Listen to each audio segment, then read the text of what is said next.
హరే కృష్ణ. ప్రతి ఒక్క భక్తుడికి పేరు పేరున మీ అందరి పాదాలకి నా శిరసాభివందనాలు.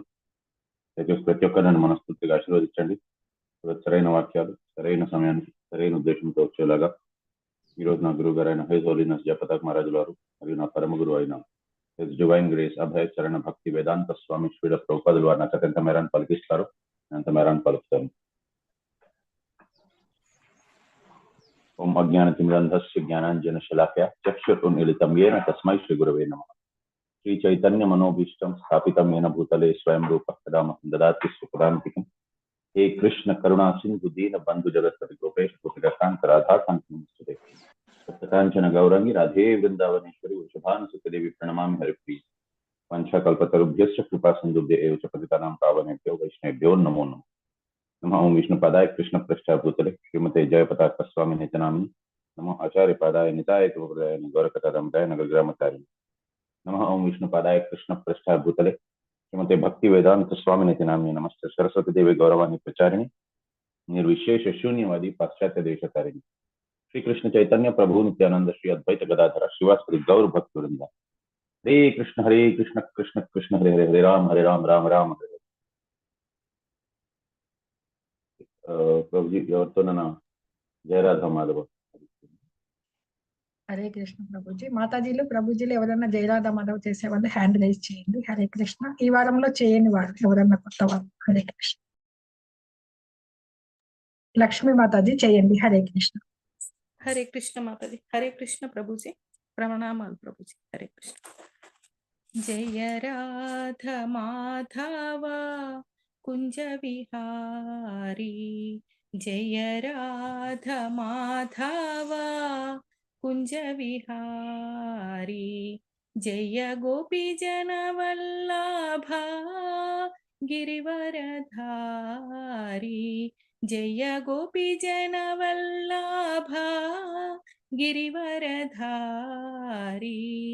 యశోదనందన వ్రజ జన రంజన, యశోదనందన వ్రజ జన రంజన, యమునా తీరా వనచారి, యమునా తీరా వనచారి, జయ రాధ మాధవ కుంజ విహారీ, జయ రాధ మాధవ కుంజ విహారీ. హరే కృష్ణ కృష్ణ కృష్ణ హరే హరే, హరే రామ రామ రామ హరే హరే. హరే కృష్ణ కృష్ణ కృష్ణ హరే హరే, హరే రామ రామ హరే హరే. హరే కృష్ణ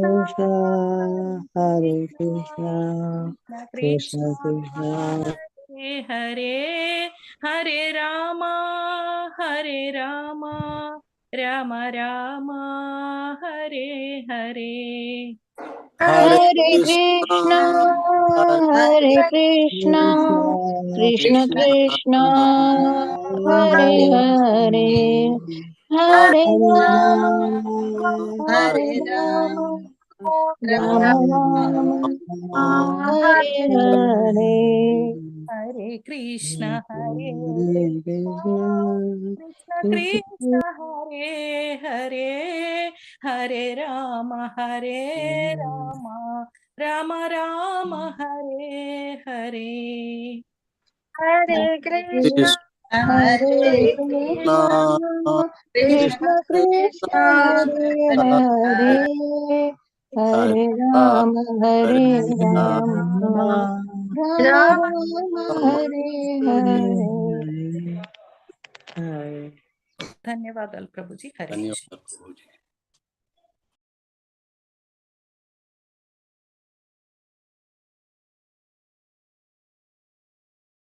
ओम नमो भगवते वासुदेवाय. ఓం నమో భగవతే వాసుదేవాయ. ఓం నమో భగవతే వాసుదేవాయ. ఓం నమో భగవతే వాసుదేవాయ. ఓం నమో భగవతే వాసుదేవాయ. ఓం నమో భగవతే వాసుదేవాయ. నారాయణం నమస్కృత్య నారాయణం నమస్కృత్య నరం చైవ నరోత్తమం నరం చైవ నరోత్తమం దేవీం సరస్వతీం వ్యాసం దేవీం సరస్వతీం వ్యాసం తతో జయముదీరయే. తతో జయముదీరయేత్. నష్టప్రాయేషు అభద్రేషు నష్టప్రాయేషు అభద్రేషు నిత్యం భాగవత సేవయా నిత్యం భాగవత సేవయా భగవతే ఉత్తమ శ్లోకే భగవతి ఉత్తమశ్లోకే భక్తిర్భవతి న ఇష్టికి. భక్తిర్భవతి నైష్టికీ.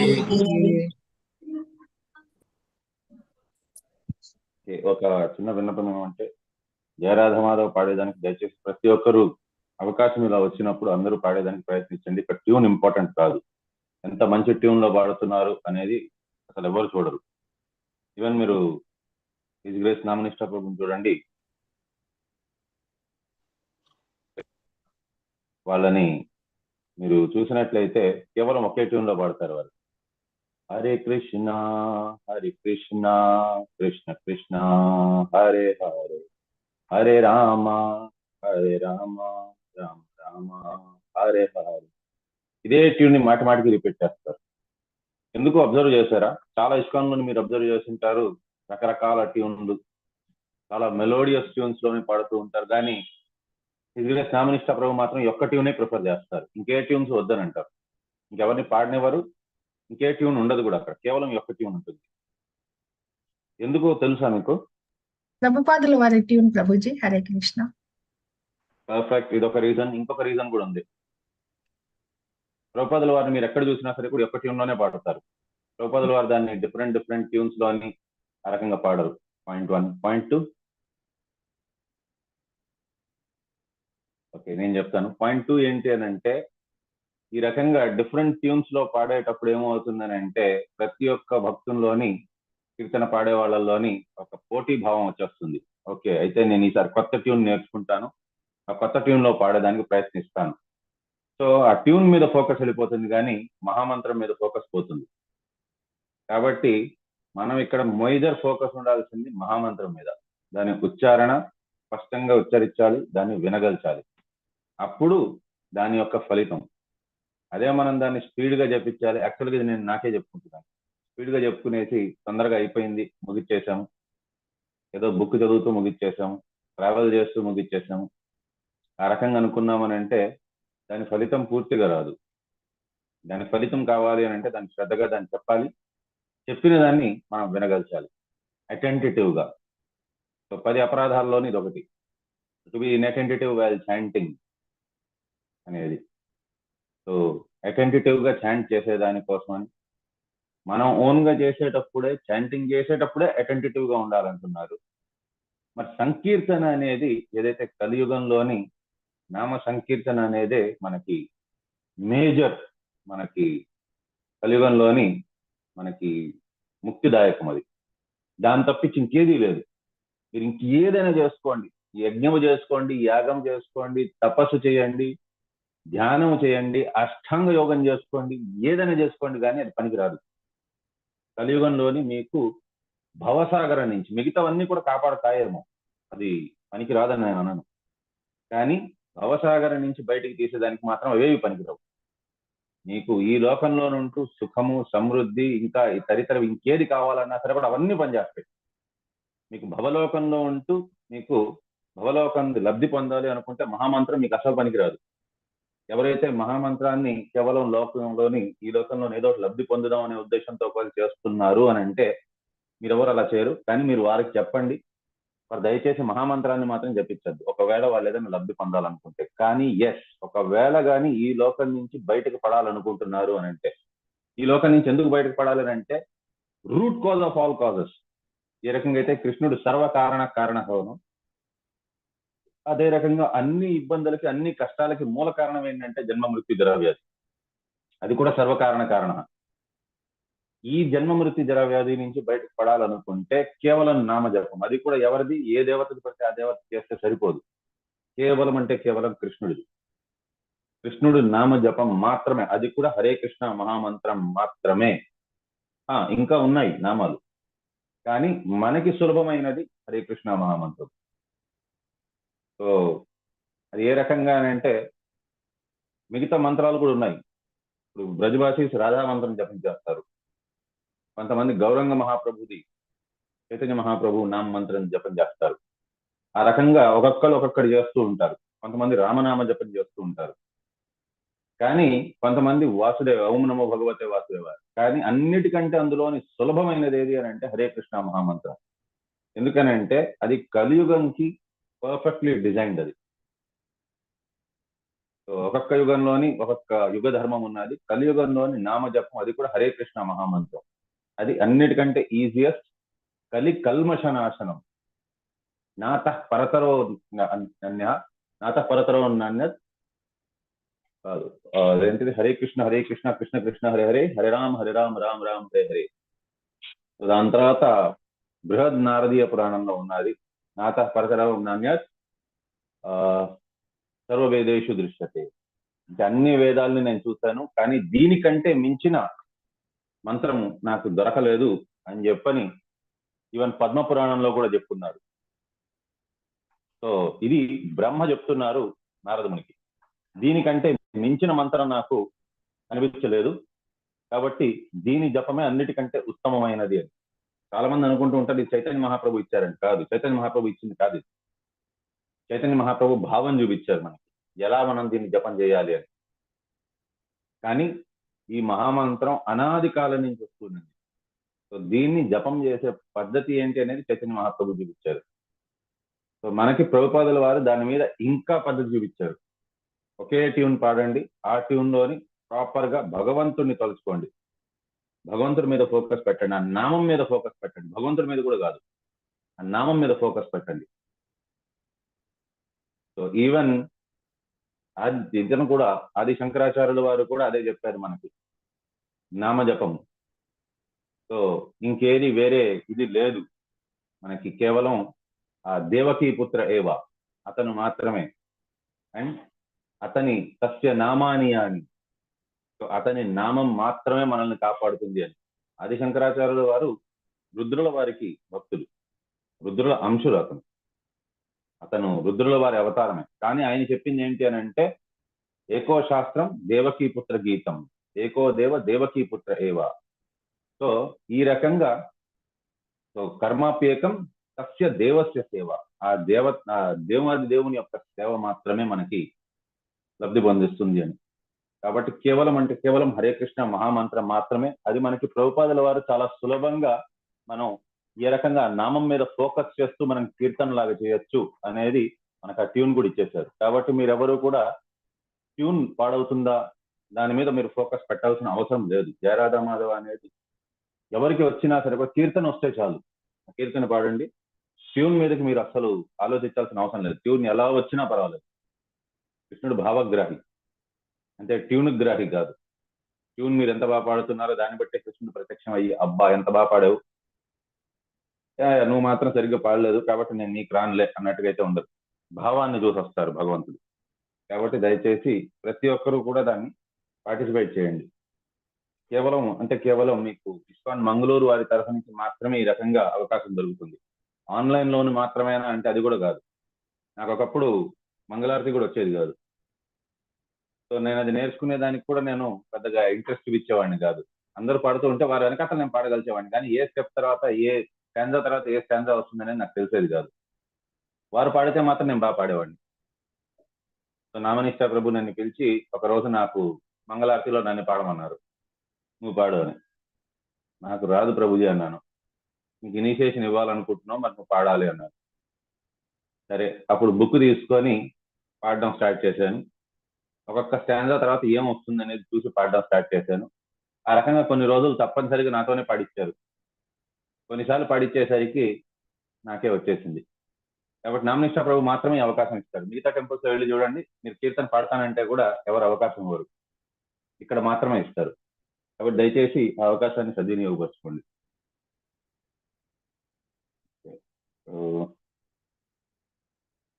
24వ శ్లోకం. 28వ శ్లోకం ప్రభుజీ. ఏది ప్రభుజీ? 28. 28 ప్రభుజీ. 3వ స్కందం 19వ అధ్యాయం 28వ శ్లోకం. యం యోగినో యోగ సమాధినా రహో ధ్యాయంతి లింగదశతో ముముక్షయా తస్యైష దైత్య ఋషభః పదాహతో ముఖం ప్రపశ్యన్ తనుమోజః. Brahma continued, he was struck by a bare foot of the Lord, whom yogis seek freedom from their unreal material bodies, meditate upon in seclusion in mystic trance. While gazing on his countenance, this crushed jewel of Diti's son has cast off his mortal coil. Purport by Srila Prabhupada, Jai Srila Prabhupada. The process of yoga is very clearly described in the verse of Srimad Bhagavatam. It is said here that the ultimate end of the yogis and mystics who perform meditation is to get rid of this material body. Thus, they meditate in secluded places to attain yogic trance.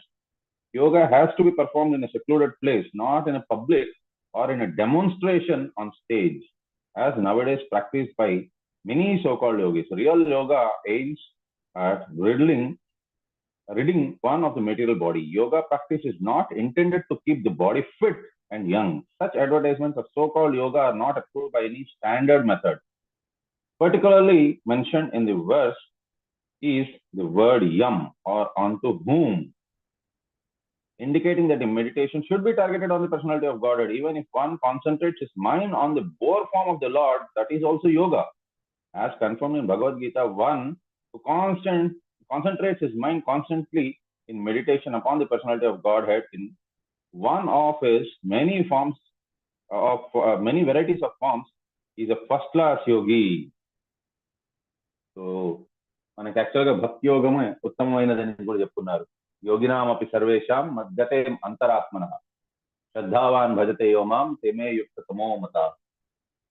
So అన్ని యోగములకి final లబ్ధి ఏంటి, final destination ఏంటి అని అంటే భగవంతుని పాద పద్మములను చేరుకోవడం. అది ఫైనల్ డెస్టినేషన్ ప్రతి ఒక్కరికి. సో ధ్యాన యోగము, అష్టాంగ యోగము అవి చేసేవారు కూడా వారి ఉద్దేశం ఏంటి అని అంటే ఈ శరీరం నుంచి వారు బయటకు పడాలి. జన్మ మృత్యు జరా వ్యాధి వాటి నుంచి బయటకు పడాలి. అది ఫైనల్ వాళ్ళకి కోరిక. అది సో మనకేంటి అని అంటే ఈ శరీరం నుంచి బయటపడడం అనేది అదొక ప్రక్రియ. భక్తులకు ఎప్పుడు కూడా అదొక ప్రక్రియ. మనం భగవంతుడి మీదకి మనం ఫోకస్ చేసాము అని అంటే భగవంతుడే మనకి ఇక్కడి నుంచి తీసుకొని బయటకు వెళ్తారు అని. సో సమాశ్రిత ఏ పాద పల్లవ ప్లవం మహత్పదం పుణ్య యశో మురారి భవాంబుదీం వత్తపదం పరం పదం పరం పదం యద్విపదం నతేషాం. సో ఆ మురారిని మనం ప్రార్థన చేసుకున్నాము, అతన్నే మనసులోని కొలుచుకున్నాము అని అంటే ఆ భగవంతుడే మనల్ని బయటకు తీస్తారు అనేది మనకి తెలుసు. భగవద్గీతలోని అదే చెప్పారు, శ్రీమద్ భాగవతంలోని అదే చెప్పారు. కాబట్టి మనకి ఈవెన్ భగవద్గీతలో కూడా 2-3 జగాలను అదే చెప్తున్నారు అన్నమాట. సో మమ మాయా దురత్యయ మాం ఏవయ ప్రపద్యంతే మాయాం ఏతం చరంతే. భగవంతుడు దైవీయేష గుణమయ్యి మమ మాయా దురత్యయ, మనకు అక్కడి నుంచి బయటికి తీసుకొచ్చేది భగవంతుడే చేస్తానంటున్నారు. కానీ యోగులు వారందరూ చేసేది ఏంటి అని అంటే వారు ఫస్ట్ ఈ శరీరం నుంచి బయటికి వచ్చేదానికి, అది కూడా బయటకు వచ్చేది చాలా సులభమే. వారి శరీరాన్ని వారు అంతమంది ఇచ్చేస్తుంటే బయటకు వచ్చేసి, కానీ అది పాపం. ఆ రకంగా బయటకు రాకూడదు. బయటికి రావాలి అని అంటే దానికి ఒక ప్రక్రియ ఉంది. ఆత్మహత్య కంటే మించిన పెద్ద పాపం ఇంకోటి లేదు. అది జైలు నుంచి జబర్దస్తిగా వాళ్ళంతటి వాళ్ళే బయటకు వచ్చేసి దానికోసమని జైలు బ్రేక్ చేయడం అన్నట్టుగా దానికి ఇంకా పెద్ద పనిష్మెంట్ ఉంటుంది. కాబట్టి అది ఎప్పటికీ చేయకూడదు. మరి అది ఏ రకంగా రావాలి బయటికి అని అంటే దానికోసం చాలా రకాల ప్రక్రియలు ఉన్నాయి. భక్తి యోగం ఏంటి అని అంటే భగవంతుడి చేతిలోనే ఇచ్చేయడం, మీరే ఏదో ఒక రకంగా చూడండి అని. కానీ మిగతా యోగములు ఏంటి అని అంటే అందులోని వారంతటి వారే బయటకు వచ్చేదానికి ప్రయత్నం చేస్తారు. అది కూడా ఏ రకంగా అప్రూవ్డ్ పద్ధతుల్లోని. కానీ వాళ్ళు చేసేది ఏంటి అని అంటే ఆ శరీరం నుంచి బయటకు వచ్చిన తర్వాత అప్పుడు భగవంతుడిని ఆశ్రయిద్దాం అని అనుకుంటారు. అది ఎప్పటికీ కాని పనిది. అది అందుకోసం భగవంతుడు భగవద్గీతలో 12వ అధ్యాయంలో కూడా చెప్తున్నారు అనమాట. ఏ ప్రాప్నువంతి మాం ఏవా సర్వభూత హితేరథ. వారు కూడా చేరుకుంటారు, కానీ అట్ లాస్ట్ చేరుకుంటారు. వారు అంత ఈజీగా చేరుకోరు నా దగ్గరికి అని చెప్పని భగవద్గీతలో భగవంతుడు చెప్తున్నారు, నేను కాదు చెప్పేది. కానీ దాని ఉద్దేశము, అష్టాంగ యోగం వాటి ఉద్దేశం ఏంటి అని అంటే, యాక్చువల్గా చెప్పాలి అని అంటే ఈ శరీరం నుంచి విముక్తిని పొందడం. కానీ ఇవాళ రేపు మనం చేస్తున్నది ఏంటి అని అంటే, యోగా అనే ప్రక్రియ ఏదైతే మనం బయట వింటున్నామో, అష్టాంగ యోగము, ధ్యాన యోగం అంతా ఆరోగ్యాన్ని బాగు చేసుకునే దానికని. ఇది ఎలా ఉన్నది అని అంటే, తిరుమల కొండ మీదకి వెళ్తే నడుచుకొని ఎక్కితే భగవంతుని యొక్క వెంకటరమణమూర్తి దర్శనం అవుతుంది. సో ఆ నడుచుకొని వెళ్ళే ప్రక్రియలోని కొద్దిగా ఎక్సర్సైజ్ కూడా అయిపోతుంది. ఎక్సర్సైజ్ వల్ల శరీరం కూడా హెల్దీగా ఉంటుంది. కానీ ఎవరైనా ఒకవేళ 200 మెట్లు పైకి ఎక్కిన తర్వాత, ఎస్ నా జీవితం యొక్క పరమ లక్ష్యాన్ని నేను సాధించేశాను, నా బాడీకి ఎక్సర్సైజ్ అయిపోయింది, ఇంకా చాలు నేను కిందకి వెళ్తాను అన్నారంటే, ఆ మిగతా బాటసార్లు వాళ్ళందరూ కూడా వారిని చూసి నవ్వుకుంటారు, పిచ్చోడేమో అనుకుంటారు. ఇప్పుడు జరుగుతున్నది అదే. యోగా అనేది హెల్త్ కోసం మంచిది అని చెప్పని కొద్దిసేపు యోగా చేసేస్తారు, అది ఫైనల్ డెస్టినేషన్ అనుకుంటారు. కానీ యాక్చువల్గా యోగా ఉద్దేశం అది కాదు. యోగా ఉద్దేశం భగవంతుని యొక్క పాదపద్మములను చేరుకోవడం.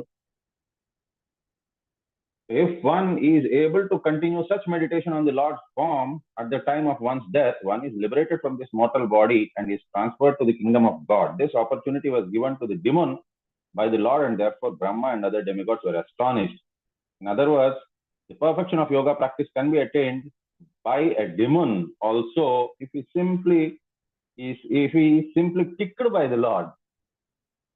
సో ఇక్కడ చెప్తున్నారు, మిగతా యోగములు భక్తి యోగము కాకుండా మిగతా యోగములు అదేంటి అని అంటే, ఎవరి ద్వారానైనా సరే కూడా అది చేయవచ్చు, ఎవరైనా చేసేయచ్చు. ఈవెన్ హిరణ్యాక్షుడు లాంటి రాక్షసుడు కూడా మిగతా యోగములు చేశారు. దానికోసమని కేవలం మోక్షమే పొందాలని అనుకున్నా సరే కూడా అది కూడా పెద్ద విషయం కాదు. ఎందుకంటే హిరణ్యాక్షుడు ఆయన పొందింది ఏంటి, భగవంతుని కాలుతోనే ఒక తాపు తగిలించుకున్నారు. సో అది కూడా ఒక రకమైన మోక్షమే. అది భగవంతుడితో కాలుతో ఒక దెబ్బ తగిలించుకునే దానివల్ల ఆయనకి మోక్షం వచ్చేసింది. కాబట్టి అది కూడా మోక్షమే. ఆ రకంగా మోక్షాన్ని కూడా పొందేయచ్చు. కానీ భక్తులు అది కాదు కోరుకునేది. సో ఇప్పుడు భక్తులుకి మిగతా యోగులకి మధ్యన డిఫరెన్స్ ఏంటి అని అంటే, మిగతా యోగులు ఏంటి అని అంటే, ముందు మనం శుద్ధీకరణ అయిపోయినాక అప్పుడు భగవంతుడి నామం మనం జపం చేద్దాము అని అనుకుంటారు. కానీ భక్తులు అనుకునేది ఏంటంటే, ఒక చిన్నపిల్లలాగా, చిన్నపిల్లాడు మలమూత్రాల్లోనే ఉంటాడు. సో అతను ఏంటి అని అంటే, నేను శుద్ధీకరణ అయిన తర్వాతనే నేను మా తల్లి దగ్గరికి వెళ్తాను, నేను అప్పుడు పాలు తాగుతాను నేను అని అనుకుంటే కాదు.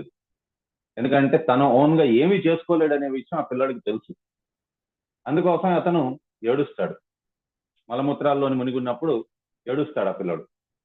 ఏడ్చినప్పుడు వాళ్ళ తల్లికి అర్థం అయిపోతుంది ఎందుకు ఏడుస్తున్నారు అని. సో వెంటనే వస్తారు తల్లి, వచ్చి చూసిన తర్వాత తెలుస్తుంది మలమూత్రాల్లో ఉన్నారని. తల్లే శుద్ధం చేసేస్తారు, చేసి పాలు తాగిపిస్తారు. ఇది భక్తుని యొక్క లక్షణం. కాకపోతే భక్తుడు ఏంటంటే చిన్నపిల్లల్లాగా ఉండాలి. నా వల్ల ఏది కాదు, భగవంతుడే అన్ని చేయగలరు అని భగవంతుడి మీద నమ్మకం పెట్టుకోగలుగుతారు. ఇది భక్తుడు చేసేది. కానీ అష్టాంగ యోగులు, ధ్యాన యోగం చేసేవారు, జ్ఞానయోగము, కర్మయోగం అవంతా చేసే వాళ్ళు ఏంటి అని అంటే, వారు వారి యొక్క క్షమత మీదనే విశ్వాసం పెట్టుకుంటారు. నేను ఇది చెయ్యాలి, నేను అవి చెయ్యాలి, నేను ఇది చెయ్యకూడదు, నేను అది చెయ్యకూడదు, నేను ఇవి చేశానంటే భగవంతుడు వచ్చి అప్పుడు నన్ను కాపాడతారు, అప్పుడు నేను భగవంతుడి మీద ధ్యానం చేయొచ్చు అని అనుకుంటారు. కానీ ఎప్పటికి జరగాలి? నేను అన్నదే లేదు. ఫస్ట్ లోనే భగవంతుడు భగవద్గీతలో చెప్పేశారు, ఇక్కడ నేను నువ్వు అన్నది లేనే లేదు, సర్వం భగవంతుడే. వాసుదేవ సర్వమితి సమహాత్మా సుదుర్లభ. ఈ శరీరము వాసుదేవుడే, ఇదంతా కూడా వాసుదేవుడి నుంచే వచ్చింది. తెలుగులోను కూడా శ్రీమద్ భాగవతం అనువాదం పోతన భాగవతంలో చెప్పుకున్నారు, ఇందుగలడు అందులేడని సందేహం లేదు, ఎందెందు వెతికినా అందందే గలడు. ప్రహ్లాద్ మహారాజ్ కూడా చెప్పింది అదే. సో ఇక్కడ ఉన్నారు అక్కడ లేరు అనేసి మీరు వెతకద్దండి అన్న, అన్ని జగాల్లో ఉన్నారు. స్తంభంలో ఉన్నారా? ఆ స్తంభంలో కూడా ఉన్నారు. ఇంకెక్కడైనా డౌట్ ఉందా మీకు? చెప్పండి, అక్కడ కూడా ఉన్నారనే చెప్తాను. సో బ్లాంకెట్ శాంక్షన్ ఇచ్చేస్తున్నాను, అన్ని జగాల్లో ఉన్నారు భగవంతుడు. సో అది తెలుసుకోండి అంతే. అని చెప్పని ఆ రకంగా చెప్పేశారు ప్రహ్లాద్ మహారాజ్ కూడా. కాబట్టి ప్రతిదీ కూడా కృష్ణుడి నుంచే వచ్చింది. అది మనం తెలుసుకోగలిస్తే అది మెయిన్ డివోషన్ అంటే. కాబట్టి మనం చేయగలిసేది ఏమీ లేదు, మన సామర్థ్యం జీరో, ఎవ్వరూ ఏది చేయలేం. మనం చేయగలిసేది నేనేమి చేయలేను అనే నమ్మకాన్ని మనం పెట్టుకోవాలి. నమ్మకం కూడా కాదు, సత్యాన్ని తెలుసుకోవాలి చాలు. నేనేమి చేయలేను, అంతా కృష్ణుడే చేయగలరు, అతని వల్లనే సాధ్యం అనే ఈ చిన్న సత్యాన్ని తెలుసుకోగలిస్తే, తెలుసుకున్నాక మరేం చేస్తాము? శరణాగతి పొందడం. అతనికి శరణాగతి. సర్వధర్మాన్ని పరిత్యజ్య, మిగతా అన్ని విడిచిపెట్టడమే. నేనంతటి నేనే ఏమీ చేయలేనప్పుడు జ్ఞానయోగం నేనేం చేయగలను, ధ్యాన యోగం ఏం చేయగలను? నేను ఏది చేయలేను. నా క్షమత కాదు అది, నా ఎక్స్పర్ట్ ఏరియా కాదు. అసలు నా ఎక్స్పర్ట్ ఏరియా జీరో, నేనేమీ చేయలేను. నేను చేయగలిసేది ఏంటి? నేనేమీ చేయలేనని తెలుసుకున్నప్పుడు నేను శరణాగతి ఒకటే పొందగలను. కాబట్టి ఆ శరణాగతి పొందుతున్నాను. అన్యథా శరణం నాస్తి త్వమేవ శరణం మమ అనేది ఎక్కడి నుంచి వచ్చింది అని అంటే భగవద్గీత నుంచే వచ్చింది. సర్వధర్మాన్ పరిత్యజ్య మాం ఏకం శరణం వ్రజ అన్నారు. సో అతన్ని మాత్రమే శరణాగతి పొందాలి. అతన్ని మాత్రమే శరణాగతి పొందినప్పుడు భగవంతుడికి, సో అప్పుడు మనకి అతను అన్ని చేస్తారు. ఏ రకంగా అయితే పిల్లాడు లేక పాప, చిన్నపిల్లలు తల్లి మీదనే ఆశ్రయపడి ఉంటారు. సో ఏడిచేది కూడా కేవలం ఆ తల్లికి తెలిస్తే చాలు, ఇంకెవరికి వినిపించాల్సిన అవసరం లేదా ఏడుపు. ఆ రకంగా ఏడిస్తే తల్లి వెంటనే వచ్చి ఏది కావాలో పిల్లలకి అది చేసి ఇచ్చేస్తారు. పాలు దాయిపించాలంటే పాలు దాయిపిస్తారు, మలమూత్రాలు వాళ్ళది క్లీన్ చేయాలంటే అది చేయించేస్తారు, అన్నీ చేయించేస్తారు. కానీ పిల్లలు ఆ రకంగా ఏడవగలుగుతారు. ఏడ్చారు అని అంటే వెంటనే తల్లి తెలుసుకునేస్తారు, గ్రహించేస్తారు ఏం కావాలి అనేసి. అది మిగతా వారికి అర్థం కాకపోవచ్చు, కానీ తల్లికి అర్థమైపోతుంది. పాల కోసం ఏడుస్తున్నారా, లేక మలం విసర్జించారా, లేకపోతే మూత్రం విసర్జించారా, లేకపోతే కడుపు నొప్ప, లేకపోతే నిద్ర రావటం లేదా, ఎన్నో రీజన్స్ వల్ల ఏడవచ్చు. కానీ తల్లికి తెలుసు అది. మనం ఏదో అనుకుంటూ ఉంటాం, కానీ తల్లి చెప్తారు లేదా నిద్ర కోసం ఏడుస్తున్నాడు, కొద్దిసేపు జోగొట్టే చాలు పడుకునేస్తాడని. 2 సార్లు జోగొట్టగానే ఆ పిల్లడు పడుకునేస్తాడు. అది కేవలం తల్లికి తెలుస్తుంది. ఆ రకంగా భగవంతుడికి అన్ని తెలుసు, మనం అది నమ్మగలచాలి. నాకేమీ తెలియదు, భగవంతుడికి అన్ని తెలుసు అని. సో ఈ రకంగా ఒక పెద్ద ఘటం అనేది అక్కడ పూర్తయింది, సమాప్తయింది. హిరణ్యాక్షుడు లాంటి ఒక పెద్ద రాక్షసుడు ఎవరైతే లోకం అందరికీ చాటి చెప్పారో అతను వల్లనే, అతనే సొంతంగా లేక మనమే సొంతంగా ఏదైనా చేసుకోగలము అనే అహంకార భావం పెట్టుకున్న వారు భగవంతుడి ద్వారా సర్వనాశనం చేయబడతారు అని. సో హిరణ్యాక్షుడి కంటే మించిన బలమా మనకి? అలాంటి ఆ హిరణ్యాక్షుడే అంతమొందించబడ్డారు. అది కూడా జస్ట్ ఒక చంపదెబ్బ వల్ల. 29వ శ్లోకం.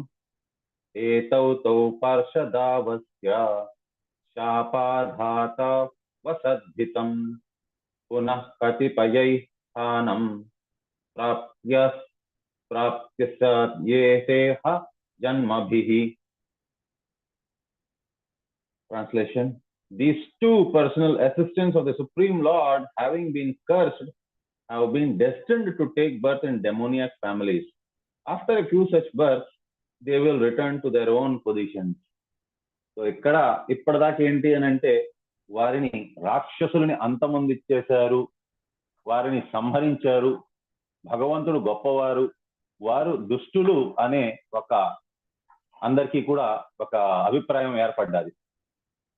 కానీ ఇక్కడ ఇప్పుడు బ్రహ్మగారు చెప్తున్నారు, వారు మీరు అనుకుంటున్నట్టుగా కేవలం రాక్షసులు మాత్రమే కాదు, వారు గొప్ప భక్తులు. వారికి ప్రారంభం అది రాసున్నది. కొన్ని జన్మలు వారు ఈ రకంగా రాక్షస కుటుంబంలో పుట్టవలసి ఉంటుంది, భగవంతుడికి వ్యతిరేకంగా ఉండవలసి ఉంటుంది. కానీ వారు భగవంత్ ధామానికి మళ్ళీ వారు చేరుకునే వాళ్ళే. కాబట్టి మీరు వారిని తక్కువగా చూడొద్దు.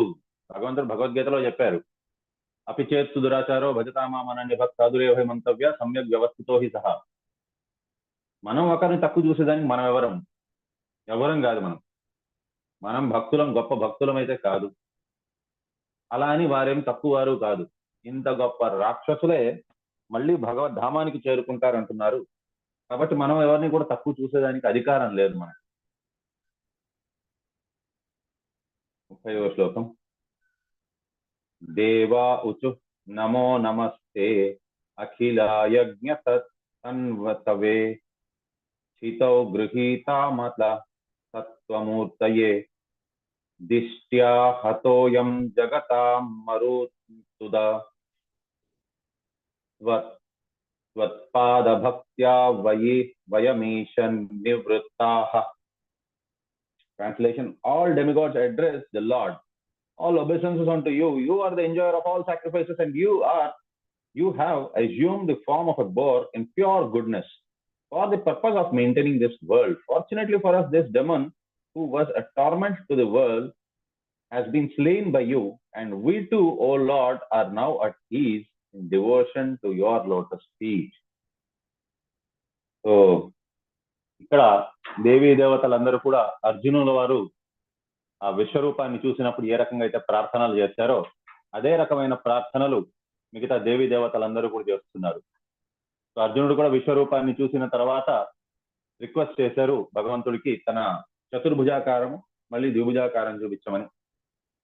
సో భగవంతుడు ఆయన కోరిక మేరకే ముందు చతుర్భుజాకారాన్ని చూపించారు, మళ్ళీ ద్విభుజాకారాన్ని కూడా చూపించారు. అప్పుడు అర్జునుల వారు ఒక సై ఆఫ్ రిలీఫ్, అంటే కాస్త అమ్మయ్యా ఇంకా చాలులే అంతమంది ఇచ్చారు అతను అన్నట్టుగా అనుకొని భయంతోని భక్తితోని తడబడుతూ మాట్లాడారు. ఈ రకంగా మీకు ముందున వెనకాతల ఇటుపక్కన అటుపక్కన పైన కింద అన్ని పక్కల నుంచి నేను నమస్కారం పెడుతున్నాను. మీరు మళ్ళీ ద్విభుజాకారాన్ని చూసిన తర్వాత అందరూ కూడా శాంతపడ్డారు. సో ఇది చాలా భయంకరమైన రూపం, నేను కూడా దీన్ని చూసి భయపడ్డాను స్వామి అన్నట్టుగా ఆ రకంగా చెప్పుకుంటూ వచ్చారు. సో యాక్చువల్గా ఇది ఆ చతుర్భుజాకారం కంటే ముందు ఈ భయంకర రూపాన్ని చూసి అందరూ భయపడుతున్నారు. అండ్ సో ఐ, నేను కూడా అలాగే భయపడుతున్నాను. కాబట్టి దయచేసి మీరు మళ్ళీ మీ యథారూపానికి వచ్చేయండి, ఆ యథారూపం నాకు చూడాలనుంది స్వామి అని చెప్పని ఒక ప్రాధేయం పడ్డారనమాట, రిక్వెస్ట్ ఇచ్చుకున్నారు భగవంతుడికి. సో ఈ రకంగా ఇక్కడ దేవీ దేవతలు కూడా భగవంతుడిని అదే రకంగా చెప్తున్నారనమాట. సో మీరు ఇంత అద్భుతమైన వరాహ అవతారంలో వచ్చారు, సో అది కూడా శుద్ధ సత్వంలోకి వచ్చారు, మీరు అందరికీ శుద్ధ సత్వాన్ని నేర్పించారు. సో ఇంత గొప్ప రాక్షసుడు మీ ద్వారా సంహరించబడ్డారు. సో కాబట్టి మేము కూడా దాన్ని చూసి ఇప్పుడు ఆనందపడుతున్నాము. సో మేము ఇప్పుడు మీ చరణాలకి నమస్కారం చేస్తున్నాము, మీ శరణాగతి పొందాలనుకుంటున్నాము అని అంటున్నారు. 1 minute.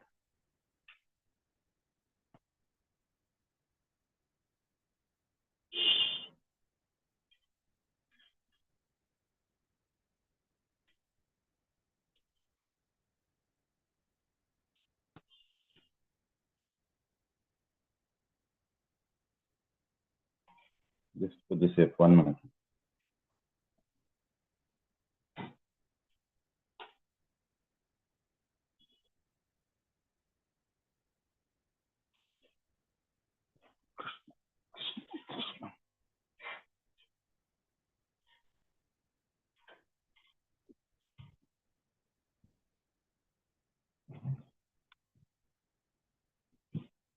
Krishna.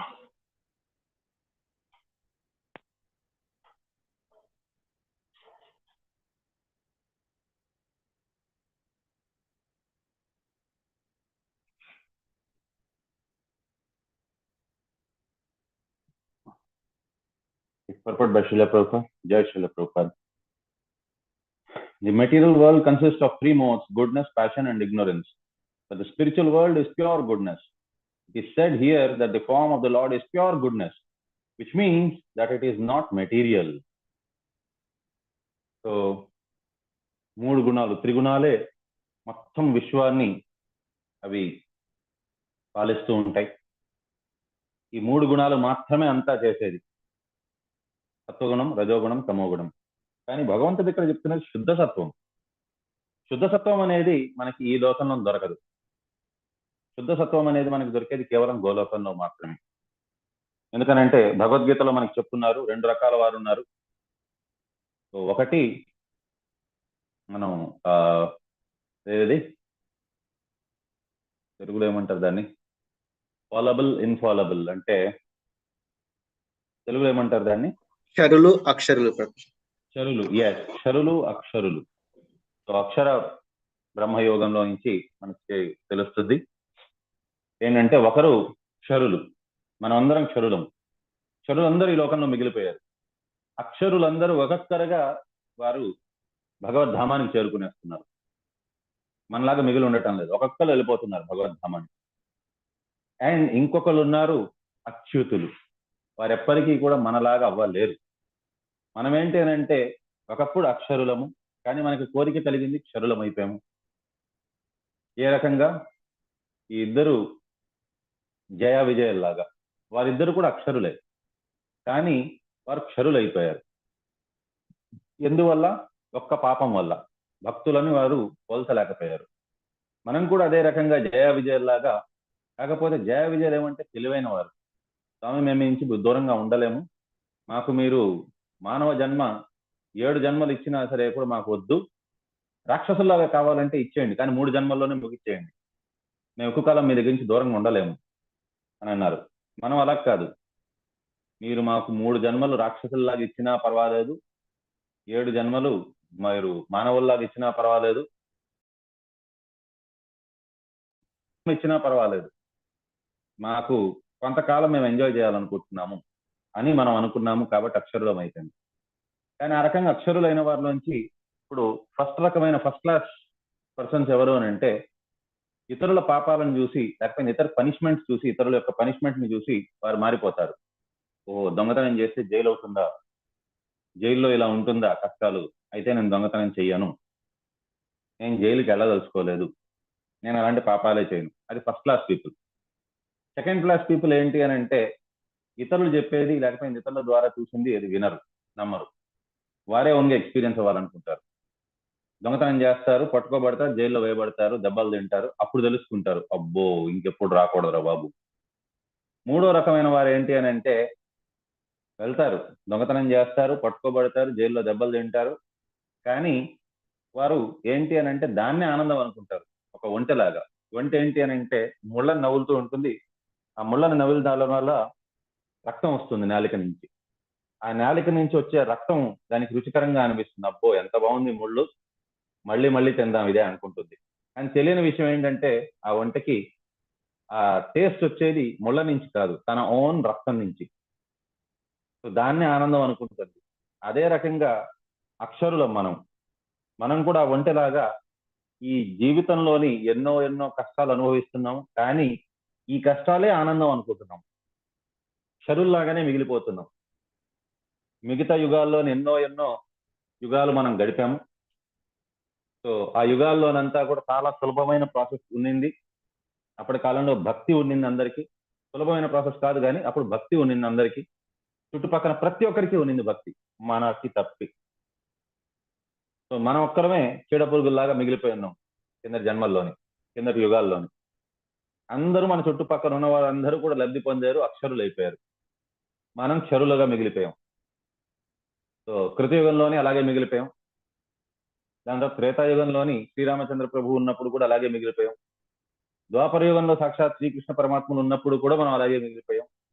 కలియుగంలోని అందుకోసం మనకి భగవంతుడు అర్థం చెప్పిపోయింది, భగవంతుడికి వీరికి ఎంత చేసినా సరే కూడా ఈ కమలేశ్ గోవిందదాసకు బుద్ధి రావటం లేదు, ఇంతమంది చుట్టుపక్కల పెట్టాను నేనే సాక్షాత్ అవతరించాను, కానీ అయినా సరే కూడా వీడికి బుద్ధి రానప్పుడు ఏం చేయాలి, వీడికి ఏం చేస్తే వీడు బాగా తొందరగా భగవంతుడు ధామానికి, నా ధామానికి వస్తారు అని భగవంతుడు ఆలోచించారు. సో అతనికి నా యొక్క ఒక ఇది అర్థమైపోయింది, వీడికి ప్రజల్పం ఎక్కువ, వ్యర్థంగా మాట్లాడే అలవాటు బాగా ఎక్కువ, కాబట్టి మాట్లాడే లాంటిది ఏదో ఒకటి వీడికి ఇస్తే సరిపోతుందేమో అని ఆలోచించి, సరే నామ జపం ఒకటి చేసుకో చాలు, హరే కృష్ణ మహామంత్రం సంకీర్తన ఒకటి చేసుకొని నా ధామానికి వచ్చాయన్నారు. చాలా సింపుల్ గా సునాయాసంగా ఇచ్చేశారు. అండ్ ఇంకా జగన్నాథ స్వామి అవతారం అయితే ఇంకా కరుణామయ అవతారం. ఎందుకనంటే అక్కడ జగన్నాథ స్వామికి అర్థమైపోయింది, వీడికి నామజపం అంటుంటే జపం చేసేటప్పుడు నిద్రపోతున్నాడు, లేకపోతే కంప్లీట్ గా ఇన్అటెంటివ్ ఉన్నాడు, వీడికి మహాప్రసాదే గోవింద అన్నప్పుడు మాత్రమే వీడికి చెవులు పనిచేస్తున్నాయి, మిగతాది ఏది చెప్పినా సరే కూడా ఇటు అటు తిరుగుతున్నాడు. సెలవు పని వీడికి ఆ రకంగానే వాడికి కనీసం మోక్షాన్ని కలిగిద్దాము అని జగన్నాథ్ పూరిలోని ఆయన నువ్వు ఇంకేం చేయదు, కనీసం వచ్చి కూర్చొని ప్రసాదం తిను, కుదురుగా కూర్చొని ప్రసాదం తింటాలు, నీకు దీంతోనే నీకు ముక్తి పొందిస్తాను నేను అని చెప్పని జగన్నాథ స్వామి ఇంకా కరుణామయ అవతారం మన చేత, నాలాంటి వాడి చేత ఆ రకంగా చేయించడానికి ప్రయత్నిస్తున్నారు. కానీ నేను ఇక్కడ ఒక తాడు కట్టుకొని, ఆ తాడుకి ఒక కోణంలోని రాయి కట్టుకొని ఉన్నాను, ఈ లోకంలోనే కూర్చొని ఉండాలని, భగవంతుడి లోకానికి వెళ్ళకూడదని చెప్పని ఇష్టం వేసుకొని కూర్చొని ఉన్నాను. సో ఎందుకు అని అంటే దీనికి అలవాటు పడిపోయాము. సో ఈ రకంగా ఏంటి అని అంటే ఎవరైతే దీన్ని లబ్ధి పొందలేరో వారి జీవితం వ్యర్థం అయిపోయినట్టుగా. Material will consist of 3 modes of goodness, passion and ignorance. But the spiritual world is pure goodness. కానీ శుద్ధ సత్వం అనేది ఎవరికైనా ఉన్నది అని అంటే వారు ఖచ్చితంగా గోలోక నుంచి వచ్చిన వారే అయి ఉండాలి. సో దీన్ని బట్టి ఒకటి తెలుస్తుంది, వరాహ రూపంలోని వచ్చిన వారు గోలోకం నుంచి వచ్చారు అని. It is said here that the form of the Lord is pure goodness, which means that there is it is not material. భౌతికమైంది కాదు అది. In the material world, there are no pure goodness. In the Bhagavatam, the stage of pure goodness is called Sattva Vishuddham. So Vishuddha Sattvam antaru, Shuddha Sattvam adi. Vishuddha means pure. In pure goodness, there is no contamination by the 2 inferior qualities, namely passion and ignorance. So Shuddha Sattvam ఏంటి అని అంటే, సత్వము అని అంటే మళ్ళీ కిందకు వచ్చే అవకాశం ఉంది. సో నిరంతరంగా మనం చూసాము గుణత్రయ విభాగ యోగంలోని నిరంతరంగా ఈ 3 గుణాల మధ్యన హోరాహోరీ జరుగుతుంది. మన మనసు మధ్యలో ఉంటుంది, ఒకసారి సత్వగుణం గెలుస్తుంది, ఒకసారి రజోగుణం, ఒకసారి తమోగుణం. కానీ శుద్ధ సత్వంకి వచ్చినాక మిగతా గుణాలు ఏది కూడా దాని మీద పనిచేయవు. శుద్ధ సత్వం అంటే ప్రేమ స్టేజ్. సో ఆ ప్రేమ స్టేజ్ ఒకసారి వచ్చేంత దాకా, భావ స్టేజ్ దాకా అదంతా కూడా సత్వగుణం. సో సత్వగుణం స్టార్ట్ అయ్యేది ఎక్కడి నుంచి అని అంటే శ్రద్ధ, సాధు సంఘ, భజన క్రియ, అనర్థ నివృత్తి, ఈ రకంగా సత్వగుణం అనేది స్టార్ట్ అవుతుంది అనమాట. సో ఆ సత్వగుణం ఎండ్ అయ్యే స్టేజ్ శుద్ధ సత్వం స్టార్ట్ అయ్యేది ఏది అని అంటే ప్రేమ అనే స్టేజ్ లో. ప్రేమ అనేది శుద్ధ సత్వం. సో దాన్ని విశుద్ధ సత్వము అని కూడా అంటారు. సో అక్కడ ఒకసారి చేరినాక, ప్రేమ అనే స్టేజ్కి చేరినాక మళ్ళీ వాళ్ళు కిందకి పడే అవకాశమే లేదు. Therefore the form of both in which the Lord appeared is nothing of the material world. కాబట్టి విశుద్ధ సత్వంలో ఉన్నారు కాబట్టి వారు ఈ లోకానికి చెందిన వారే car. There are many other forms of the Lord, but none of them belong to the material qualities. So భగవంతుని యొక్క ఎన్నో అవతారాలు ఉన్నాయి. మత్స్య, కూర్మ, వరాహ, మనుష్య, సింహ, వామన. సో ఈ రకంగా ఎన్నో అవతారాలు ఉన్నాయి. కానీ ఏ అవతారం మీరు తీసుకున్నా భగవంతుడిది అవి అన్నీ కూడా విశుద్ధ సత్వంలోనే ఉంటాయే గాని అందులోని ఏ ఒక్కటి కూడా భౌతికమైన గుణాలతోని నిండి ఉండవు. Such forms are non-different from the Vishnu form, and Vishnu is the enjoyer of all sacrifices. So అవేవి కూడా విష్ణువు నుంచి వేరు కాదు. కాబట్టి వారే, ఆ కృష్ణుడే, ఆ విష్ణువే అన్ని యొక్క భోగాలు, యజ్ఞాలకి అన్నిటికీ అధిపతి. The sacrifices which are recommended in the Vedas are meant to please the supreme personality of Godhead. So ఏ యజ్ఞము, ఏ యాగం చేసినా సరే కూడా అన్ని భగవంతుణ్ణి సంతృప్తి పరిచేదాని కోసమని.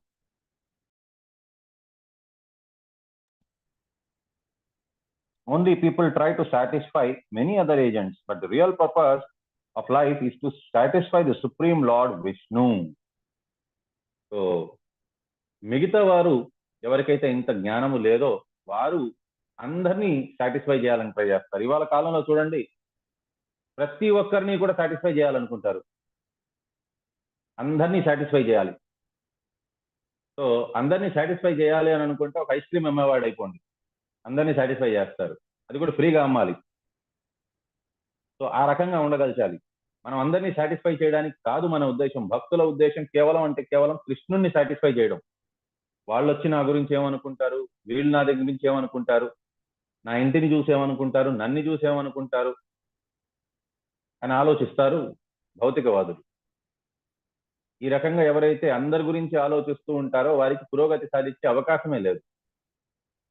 ఎందుకనంటే మనం ఆలోచించాల్సింది మనం కృష్ణుని ఏ రకంగా సంతృప్తి పరచగలచాలి, దానికి మనకి భగవద్గీతలో కూడా చెప్పేస్తున్నారు, ఒక మొక్కకి మీరు మొదళ్ళకి నీళ్లు పోస్తే చాలు, వేర్లకు నీళ్లు పోస్తే చాలు, దాని ఆకు, పువ్వు, రెమ్మ, కొమ్మ అన్నిటికీ నీళ్లు అందిపోతుంది.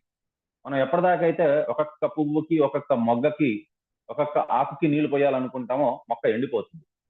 ఆ రకంగా లోకంలోని వారేమనుకుంటారు, వీరేమనుకుంటారు, నన్ను చూసి ఏమనుకుంటారు అని అనుకున్నంత దాకా వారికి అవకాశమే లేదు పురోగతి పొందేదానికోసం.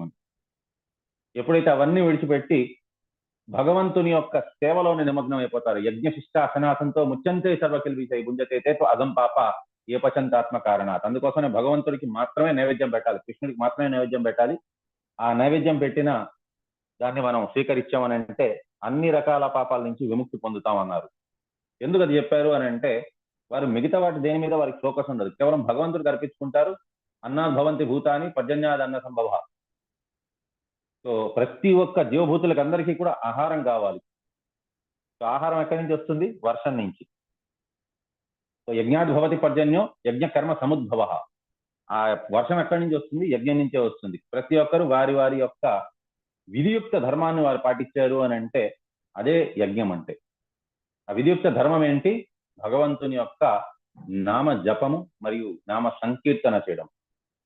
అది చేశారు అని అంటే చాలు, భగవంతుణ్ణి సంతృప్తి పరిస్తే చాలు, ఇంకేది వారు చేయాల్సిన అవసరం లేదు. లోకం అందరి గురించి ఆలోచించాల్సిన అవసరం లేదు. లోకం అందరి గురించి ఆలోచించేంత దాకా లోకం మన గురించి ఆలోచిస్తుంది. కానీ కేవలం భగవంతుడి గురించి ఆలోచిస్తుంది, భగవంతుడు ఎల్లవేళలా మన గురించి ఆలోచిస్తారు. So in ignorance only people try to satisfy many other agents, but the real purpose of life is to satisfy the Supreme Lord Vishnu. All sacrifices are meant to please the Supreme Lord. So మనకి భగవద్గీతలో కూడా చెప్పున్నారు, అన్ని యజ్ఞాలకి యాగాలకి అధిపతి భోక్తారాం యజ్ఞ తపసాం సర్వలోక మహేశ్వరం సుహృదం సర్వభూతానం జ్ఞాత్వాం శాంతి రక్షతి. భగవంతుడే అన్నిటికీ కూడా అధిపతి. The living entities who know this perfectly well are called demigods. So ఎవరైతే శాంతిలో ఉంటారో, ప్రశాంతమైన మనసుతో ఉంటారో వారే దేవి దేవతలు. గాడ్లీ ఆర్ ఆల్మోస్ట్ గాడ్, అటువంటి వారు ప్రశాంతతలో ఉంటారు. కాబట్టి ప్రశాంతత అంటే భగవంతునితో సమానం. సో భగవంతుని విష్ణువుని కూడా శాంతాకారం భుజగశయనం పద్మనాభం సురేశం అని అంటారు. సో శాంత ఆకారం, ఎప్పటికీ కూడా ఆకారం, అతను ఆకారంతో ఉన్నవారు, నిరాకారుడు కాదు, శాంత ఆకారం. సో అది కూడా చాలా ప్రశాంతతగా ఉంటారు. ఎవరైతే ఎవరైతే ఇది తెలుసుకుంటారో, భోక్తారం యజ్ఞ తపసాం సర్వలోక మహేశ్వరం అని వారికి, అండ్ సుహృదం సర్వభూతానాం అని కూడా తెలుసుకున్న వారికి జ్ఞాత్వమం శాంతి రక్షతి, వారికి కూడా శాంతి లభిస్తుంది. వారు కూడా శాంతాకారంగా ఆల్మోస్ట్ దగ్గరలో అయిన వారు అవుతారు. Since the living entity is part and parcel of the supreme lord, it is his duty to serve the lord and please him. ప్రతి ఒక్క పుత్రుడు పుత్రికకి యొక్క రెస్పాన్సిబిలిటీ ఏంటి అని అంటే తల్లి తండ్రుల యొక్క సేవ చేసుకోవడం, వారిని సంతృప్తి పరచడం. సో ఎవరైతే ఇది చేసుకోలేరో చాలా దౌర్భాగ్యులు నారాయణ వారు. కానీ ఎవరైతే ఇది చేసుకోగలరో, కొద్దిపాటి చేసుకున్నా సరే కూడా వారి జన్మ తరించిపోయినట్టుగా. ఒక జన్మకి మనం మన తల్లిదండ్రులకి సేవ చేసుకోగలిస్తేనే ఇంత వస్తుందన్నప్పుడు, జన్మ జన్మాంతరాలుగా మనకి మాతా ధాత ఇది పితామహ అని చెప్పని అన్నారు భగవంతుడు. నేనే మీకు సర్వస్వము, అహం బీజప్రదా పిత అన్నారు. ఆ దేవాది దేవుడికి సేవ చేసుకున్న వారు, అందుకోసమే ఆది శంకరాచార్య వారు కూడా చెప్పారు, కర్మాప్యేకం తస్య దేవస్య సేవ. సో ఒకే ఒక కర్మ ఉన్నది, అదేంటి అని అంటే ఆ భగవంతుని యొక్క సేవ. ఇది తెలుసుకున్న వారు వారి జీవితం తరించిపోయింది. కాబట్టి భగవంతుడికి మనం సేవ చేసుకోగలచాలి. ఏ రకంగా చేసుకోవాలి మనకి తెలియదు, ఎలా చేసుకోవాలో అది గురువుకి తెలుసు. కాబట్టి దీక్ష తీసుకోండి. ఒక గురువు దగ్గర, బోనఫైడ్ గురువు దగ్గర దీక్ష తీసుకొని అతను మనకి చెప్తారు ఏం చేయాలనేది. అది మనం చేసుకుంటే చాలు, భగవంతుడు సాటిస్ఫై అవుతారు. The demigods are all attached to the personality of Godhead, and for their pleasure, the demon, who was the source of trouble to the world, was killed. భగవంతుడు ఆవిర్భవించింది ఎందుకోసం అని అంటే ఆ దేవీ దేవతల యొక్క ప్రార్థనలకు మెచ్చి. దేవీ దేవతలు ఏం ప్రార్థన చేశారు? ఈ అసురుడు మాకు బాధ కలిగిస్తున్నారు, మీరు దయచేసి ఏదో ఒకటి చేయండి అని. భగవంతుడు ఎందుకు వెంటనే వచ్చేసారు? మనకు కూడా ఎన్నో కష్టాలు ఉన్నాయి, మనం పిలవగానే ఎందుకు రావటం లేదు భగవంతుడు అంటే మన కర్మలకి వాళ్ళ కర్మలకి తేడా ఉన్నది. మనం చేసే కర్మలు మన ఇంద్రియ భోగం కోసం మనం చేస్తున్నాము. దానిలో ఆటంకం వస్తే మనం భగవంతుని కలుసుకుంటున్నాం. అప్పటిదాకా కలుసుకోవటం లేదు. నాకు ఎప్పటిదాకా అయితే నేను నా ఆఫీసు, నా జీతము అవంతా బాగుండిందో అప్పటిదాకా భగవంతుని ఎప్పటికీ తెలుసుకోలేదు, జపం చేసుకోలేదు కరెక్ట్ గా. కానీ ఎప్పుడైతే దెబ్బ తగిలిందో అప్పుడు భగవంతుని ప్రార్థిస్తున్నాను, ఓ స్వామి నొప్పి తగ్గించేయండి, నాకు ఇబ్బందిని తగ్గించేయండి. ఇది స్వార్థం అవుతుంది. భక్తి ఎక్కడి నుంచి అవుతుంది? ఇది ఇంద్రియ భోగము. ఈ శరీరం నేను, ఈ శరీరానికి వచ్చే నొప్పిని నేను, ఈ శరీరానికి వచ్చే నొప్పిని నేను తట్టుకుంటున్నాను అనే ఒక భావనలో ఉన్నంత దాకా ఈ శరీరం నేను అని అనుకుంటున్నాను. ఆ రకంగా అనుకునేంత దాకా అప్పటికి నేను భగవంతుని ప్రార్థిస్తున్నాను. భగవంతుడు కనీసం దీనికి ఆనందపడిపోతున్నారు, అబ్బో కనీసం ఇప్పుడైనా పిలుస్తున్నాడు నన్ను అని చెప్పని. సో ఈ రకంగా స్వార్థ భావంలోనే ఉండిపోయినంత దాకా భగవంతుడు ఎప్పటికీ పలకలేదు. ఈ స్వార్థాన్ని పక్కన పెట్టి ఈ శరీరం నేను కాదు అనే భావనని పెట్టుకొని ఎప్పుడైతే భక్తితోని జపం చేస్తామో, సంకీర్తన చేస్తామో అప్పుడు భగవంతుని సాటిస్ఫై చేస్తాం. సో భగవంతుడు వచ్చింది దేవీ దేవతలకు ఎందుకు వచ్చారు అని అంటే వారు చేసే కర్మలన్నీ భగవంతుని సంతృప్తి పరిచే దానికోసమని. సో అటువంటి కర్మలలోని విఘ్నాలు కలిగిస్తున్నాడు ఈ రాక్షసుడు. కాబట్టి అది యాక్చువల్గా అది కర్మ కాదు, మనం చేస్తే అది కర్మ, వారు చేసేది కర్మ కాదు, వారు చేసేది యజ్ఞం. సో ఆ యజ్ఞము చేస్తున్నారు కాబట్టి భగవంతుడు వాళ్ళని ప్రొటెక్ట్ చేసేదానికి వస్తున్నారు. ఈ రాక్షసుడు వారికి ఇబ్బంది కలిగిస్తున్నారు, ఆటంకాన్ని కలిగిస్తున్నారు, కాబట్టి ఆ రాక్షసుని సంహరించారు. This Krishna consciousness is developed by devotional service as clearly mentioned here. ఇప్పుడు మనకి డౌట్ రావచ్చు, అవును కదా కరెక్టే, నాకు ఈ దెబ్బ తగిలినప్పుడు, యాక్సిడెంట్ అయినప్పుడు మాత్రమే నేను భగవంతుని పిలుస్తున్నాను కదా, ఎంత స్వార్థం, నాకు తప్పు కదా, మరి ఈ రకంగా నేను ఉండకూడదు కదా, ఏం చేయాలి నేను అంటే దానికి ఇక్కడ ఇచ్చేశారు. ఏంటి అని అంటే మనం భక్తి మార్గాన్ని మనం అవలంబించాము అని అంటే చాలు. ఇప్పటికైనా కళ్ళు తెలుసుకున్నావు, కనీసం ఎప్పటికైనా తెలుసుకో, భక్తి మార్గాన్ని అవలంబించి నీకు సర్వం మంచి జరుగుతుంది. కాబట్టి ఫైనల్ గా మనకి ఆ శ్లోకం నుంచి తెలుసుకునేది ఏంటి అని అంటే భక్తి మార్గాన్ని అవలంబించడము. భగవద్గీతలో కూడా మనకు అదే చెప్తున్నారు, భక్తి మార్గాన్ని అవలంబించండి, సకల సుఖాలు పొందండి అని చెప్పండి. ఇక్కడితో మనం విరామం తీసుకుందాము. వంశాకల్పతరుభ్యశ్చ కృపా సింధుభ్య ఏవ చ పతితానాం పావనేభ్యో వైష్ణవేభ్యో నమో నమః. అనంత కోటి వైష్ణవ బృంద కీ జయ హో. నమాచార్య శ్రీ హరిదాస్ ఠాకూర్.